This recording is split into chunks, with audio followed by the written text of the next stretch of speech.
We have commended them for their efforts, and it is Russia that is holding up this initiative, not Turkey or any other country. Go ahead. Thank you.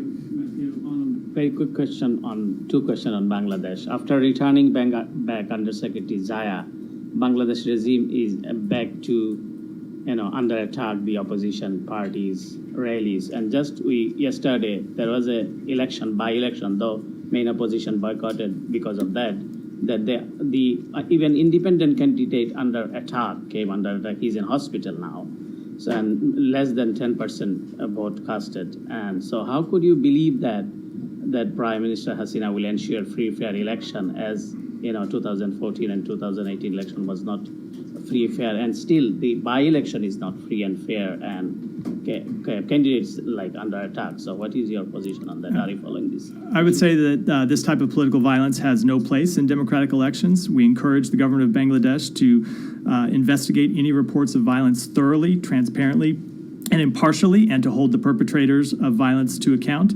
And I would say that, as we have said before, that we would expect the government of Bangladesh to hold free and fair elections, and we continue to monitor it closely.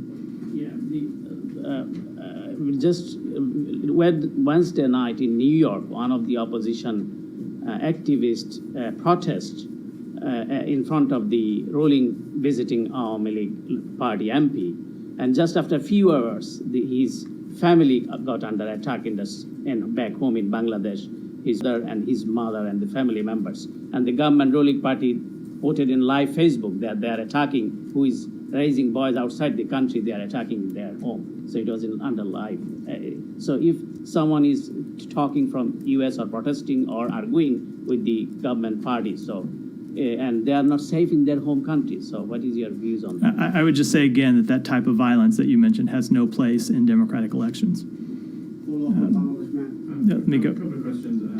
I wondered if you could say anything about the meeting the Secretary had today with the CEOs of Intel, Qualcomm, and NVIDIA, and how much this department sort of looks to the private sector in terms of feedback on policy towards China, particularly restrictions on semiconductors. Yeah, I would say the Secretary looked at that meeting as an opportunity to do two things. Number one, to share his perspective on the industry and on supply chain issues, especially after his recent visit to China. And number two, to hear directly from those companies about how they see supply chain issues, about how they see doing business in China. We've seen China recently announce restrictions on the export of materials that are used to construct chips, and so he saw it as a productive meeting to exchange views on those two issues. আপু, আপনিও মাঠে বসে ম্যাচেদের দেখার সুযোগ ছাড়ে কেউ? দেখা হবে মাঠে।